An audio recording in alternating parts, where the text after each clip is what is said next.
नमस्कार दोस्तों, मैं आचार्य के शास्त्री सूर्य ज्योतिष केंद्र पर आपका स्वागत करता हूं। मित्रों, आज हमारी जो चर्चा रहेगी वह कन्या राशि वाले जातकों के लिए रहेगी। कन्या राशि वाले जातकों के लिए ये अप्रैल का महीना कैसा रहने वाला है। अप्रैल 2025 में आपके लिए ग्रह गोचर क्या लेकर के आया है, क्या परिणाम मिलने वाला है। ये जो हमारी चर्चा चल रही है वो चंद्र राशि पर आधारित है। यदि आपको चंद्र राशि नहीं मालूम तो आप नाम राशि से भी इसको देख सकते हैं, और यदि आप लगन से इसको देखना चाहते हैं तो आपके लिए लगन से भी परिणाम अवश्य मिलेंगे। तो ये ग्रह गोचर आपके लिए किस प्रकार का रहने वाला और कैसे कैसे आपका ग्रह, कौन से भाव में कौन कौन से ग्रह बैठे हुए हैं उसकी चर्चा करते हैं। तो चंद्रमा के साथ केतु चल रहे हैं इस समय, आपके साथ केतु बैठे हुए हैं लगन भाव में, और आपके सप्तम भाव में 5 ग्रहों का जमागड़ा हो रहा है। यहाँ राहु देव हैं, शनि देव हैं, सूर्य देव हैं, बुध देव हैं, शुक्र देव हैं। तो ये स्थिति डमाडोल सी हो जाती है। कौन कौन से भाव के स्वामी आकर के बैठे, अच्छे भाव के स्वामी भी और बुरे भाव के स्वामी बैठे। किसके साथ हैं? सूर्य के साथ बैठे, राहु के साथ बैठे और शनि के साथ बैठे हुए। तो कहने के डिस्टर्बेंस तो जरूर होता है, उसके बारे में भी हम चर्चा करेंगे। और आपके भाग्य भाव में बैठे हुए हैं आपके गुरुदेव, और आपके दशम भाव में कैरियर भाव में मंगल देव बैठे हुए हैं। और मंगल देव यहाँ से 5 अप्रैल को अपनी कर्क राशि नीच राशि में चले जाएंगे, जो लाभ का भाव है। तो यहाँ कोई योग कारक तो होते नहीं मंगल। तो आइए चर्चा करते हैं हम आपके स्वास्थ्य की, शिक्षा ज्ञान विवेक की, दाम्पत्य जीवन की, कैरियर की, भाग्य की, ये सब चीज़ें हम आपको बहुत आसानी से बताएंगे। वीडियो को लास्ट तक जरूर देखें, ताकि मैं लास्ट में जो उपाय बताता हूँ उन उपायों को करने से आपका जो महीना है बहुत आसानी से आगे बढ़ जाता है और आपको सुख शांति प्राप्त होती है। तो ये हमारी नाम राशि पर चर्चा चल रही है, और आपके चंद्र राशि पर चर्चा चल रही है, और लगन राशि पर भी चर्चा चल रही है। वीडियो को लास्ट तक अवश्य देखिए। आइए मित्रों, पहले हम आपके हेल्थ की बात करते हैं। यदि आप चैनल पर पहली बार आए हैं तो लास्ट में चैनल को सब्सक्राइब करके अवश्य जाइए। वीडियो आपको अच्छा लगे तो लाइक शेयर जरूर कीजिए। परामर्श लेना चाहते हैं तो मेरे व्हाट्सएप नंबर पर संपर्क कर सकते हैं। आपकी राशि के स्वामी मित्रों बुध देव बनते हैं, और बुध देव की स्थिति मीन राशि में सप्तम भाव में नीच के होकर के बैठे। तो अच्छी मीन राशि में बुध जो है नीच राशि के हो जाते हैं, और अपनी ही राशि कन्या राशि में ये उच्च के होते हैं। तो इनकी स्थिति 7वें भाव में, जबकि ये सौम्य ग्रह होते हैं। लेकिन इनका स्वभाव कैसा है?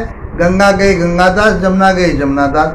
अर्थात जो जिस ग्रह के साथ बैठ जाता है उन ग्रहों के कारकत्व को ये ग्रहण कर लेता है। तो ये राहु के साथ बैठे हैं, सूर्य के साथ बैठे हुए हैं, और शनि के साथ बैठे हुए हैं। तो शुक्र, शनि, राहु इनके मित्र हैं। लेकिन राहु का काम है भ्रमित करना, उत्तेजना देना, सडनली किसी काम में आपको लगा देना। तो आपको अचानक ही कोई हेल्थ इश्यूज आ सकते हैं, आपकी बुद्धि भ्रमित हो सकती है।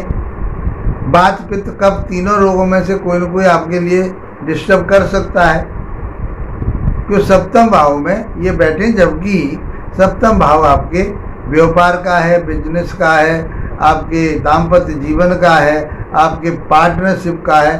तो आपका पार्टनरशिप बढ़िया रहेगी, उन्नति तरक्की वाली रहेगी। लास्ट में हम उपाय जरूर बताएंगे ताकि आपका वैवाहिक जीवन बढ़िया चले, क्योंकि सूर्यदेव बैठे हैं। सूर्यदेव यहाँ 14 अप्रैल तक रहेंगे, और वो फिर अष्टम भाव में चले जाएंगे। सूर्यदेव की स्थिति कहाँ की है? वो सूर्यदेव आपके जो है बनते हैं 12वें भाव के स्वामी। इस प्रकार से कहीं न कहीं आपको डिस्टर्बेंस तो करेंगे ही करेंगे सूर्यदेव। 12वां भाव जो होता है वो कोर्ट कचहरी थाना दरबार का, तो टेंशन का एग्रेसिव वाला ग्रह है, क्रोध वाला ग्रह है, गुस्से वाला ग्रह है, अहम पालने वाला ग्रह है, उसके साथ बुधदेव बैठे। शनि इसमें आपके लिए सहायता करेंगे। शनि 10वें भाव के, उसके पंचम भाव के और छठे भाव के स्वामी है, तो रोग तो वो भी दे सकते हैं, तो बात रोग वगैरह ये आपको दे सकते हैं। स्वास्थ्य का विशेष रूप से आप ध्यान रखिए। आइए मित्रों, बात करते हैं हम आपके शिक्षा की, ज्ञान की, विवेक की, लव रिलेशन की। ये पंचम भाव से देखते हैं। तो पंचम भाव के स्वामी बनते हैं कौन? पंचम भाव स्वामी शनिदेव। शनिदेव की स्थिति कहाँ पहुंचेगी? आपके दाम्पत्य जीवन में 7वें भाव में अच्छी स्थिति है उनकी। त्रिकोण के स्वामी केंद्र में गए, कोई परेशानी है, गुरु के घर में गए, तो गुरु के घर में थोड़े से वो गुरु को भी थोड़े भ्रमित कर देते हैं, वो है ना, वो गुरु भी उनके चक्कर में आकर के कहीं ना कहीं डिस्टर्ब हो जाते हैं, गुरु के घर में जाना। लेकिन फिर भी सात्विक विचारधाराएं बनी रहती हैं। ऐसी सात्विक विचारधाराएं जो आध्यात्मिक रूप से आपको बनाए रखती हैं, बचा करके रखती हैं। तो शनि का 7वें भाव में जाना और आपके दाम्पत्य जीवन पर कुछ न कुछ असर डालना, क्योंकि ये उदासीनता का ग्रह, जो लाभ आपको मिलना चाहिए वो देरी से मिलेगा। जो आपका व्यापार बिजनेस चलेगा उसमें कहीं ना कहीं कमी करेंगे। जो आप जमीन जायदाद लेना चाह रहे हो उसमें कहीं कमी करेंगे, देरी कराएंगे। दे तो देंगे लेकिन देरी कराएंगे, क्योंकि वो कन्या लगन वाले जातकों के लिए शनि बुरे नहीं होते, अच्छे ही होते हैं। तो शनि देव ये सारी चीज़ें कराएंगे, आपके व्यापार को बहुत अच्छा चलाएंगे। तो शिक्षा आपकी बहुत अच्छी रहेगी। आप कोई टेक्निकल शिक्षा ले रहे हैं तो शिक्षा आपकी अच्छी रहेगी। उदासीनता को छोड़ना पड़ेगा। लव रिलेशन आपके अच्छे रहेंगे। संतान आपका साथ देगी। केवल मात्र आपको ऐसी विचारधारा है, क्योंकि शनि देव न्याय के दाता कहे गए हैं, न्याय के स्वामी कहे गए हैं, धर्म के स्वामी कहे गए हैं। तो आपको धर्म कर्म से तो वो जोड़ेंगे ही जोड़ेंगे। बुद्धि आपकी बढ़िया रहेगी और काम करने में आपका मन लगेगा। उदासीनता को आपको त्यागना पड़ेगा। आइए मित्रों, बात करते हैं आपके दाम्पत्य जीवन की। तो दाम्पत्य जीवन में तो इस समय मैंने बताया ना 5 ग्रहों का जमाकड़ा इकट्ठा हो रहा है। वहाँ सूर्य देव हैं, 14 अप्रैल तक रहेंगे यहाँ। राहु देव हैं, शनि देव हैं, शुक्र देव हैं, बुध देव हैं। तो दाम्पत्य जीवन तो आपका अच्छा रहेगा, क्योंकि सूर्यदेव 14 तारीख के बाद आगे बढ़ जाएंगे। राहु और शनि आपके इसको डिस्टर्ब कर सकते हैं, भ्रमित कर सकते हैं आपको। तो ऐसे भ्रमात्मक बातें आपस में ना करें, ऐसे आर्गूमेंट ना करें जो आपके आपस में मानसिक रूप से आप एक दूसरे की बात को ना समझ पाएं। इसलिए आपको सोच समझ करके बात करनी है और गंभीरता से बात करनी है, न्याय प्रिय होकर के बात करनी है। तो आपका दाम्पत्य जीवन बहुत अच्छा रहेगा। आपका व्यापार बिजनेस बहुत चलेगा, अच्छा चलेगा। गुरु की स्थिति भाग्य स्थान में है, क्योंकि गुरु के घर में बैठे हुए हैं सारे घर।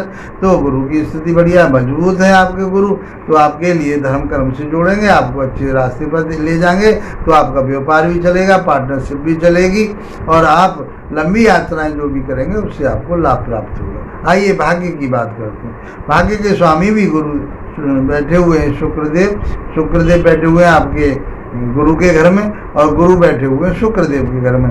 ये स्थानांतरण जो हो रहा है इनका आपस में, राशि का परिवर्तन जो कर रहे हैं, ये बहुत अच्छा योग है। तो आपकी बुद्धि, विवेक, ज्ञान ये सब अच्छे रहेंगे। वैवाहिक जीवन अच्छा रहेगा। धन की आपके लिए जो इच्छाएं वो पूरी होंगी। आपकी जिसके साथ आपकी लव रिलेशन है वो बहुत अच्छे रहेंगे।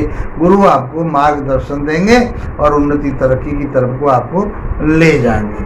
तो शुक्रदेव की स्थिति उच्च राशि में बैठे हुए, मीन की राशि में वो उच्च हो जाती है और वो सप्तम भाव में बैठे हैं। तो शुक्र की स्थिति बढ़िया, गुरु की स्थिति बहुत अच्छी है। तो किसी तरह की आपको चिंता करने की जरूरत नहीं है। ये महीना आपका बहुत आसानी से बहुत अच्छा गेन कराएगा। उन्नति, नेम फेम आपके लिए जरूर दिलवाएगा। अब बात करते हैं हम आपके कैरियर भाव। कैरियर भाव के स्वामी कौन बनते हैं? बुधदेव। बुधदेव कहाँ बैठे हुए हैं? सप्तम भाव में। 10वें भाव में बैठे तो आपका बुद्धि, विवेक, ज्ञान तो अच्छा चलेगा। और बुद्ध से रिलेटेड आप जो भी काम कर रहे हैं, चाहे बैंकिंग में काम कर रहे हैं, चाहे सीए हैं आप, और चाहे आप कोई टीचिंग का काम कर रहे हैं, तो ये समय आपके लिए बहुत अच्छा रहने वाला। कैरियर आपका बहुत अच्छा रहेगा और उसमें उन्नति और तरक्की होगी। व्यापार बिजनेस आपके बहुत आगे जाएंगे। जो व्यापार कर रहे हैं तो व्यापार में भी बहुत बढ़ोतरी आपके में होगी ही होगी। इस प्रकार से ये ऑल ओवर हम करें तो ये अप्रैल 2025 का महीना कन्या राशि वाले जातकों के लिए बहुत श्रेष्ठ होने वाला है। फिर भी यदि कोई कमी आ रही है, क्योंकि जन्म पत्रिका में कोई ग्रह आपके में अच्छी स्थिति में ना हो, उसका रिजल्ट ना मिले, तो आपको क्या करना है? तो भगवान भोलेनाथ की आराधना कीजिए, गणेश भगवान की आराधना कीजिए। मैं समझता हूँ ये महीना आपका बहुत अच्छी तरह से गुजरेगा और अच्छा निकलेगा और इसमें नेम फेम आपका बढ़ेगा। इसी के साथ आप लोगों का धन्यवाद। नमस्कार।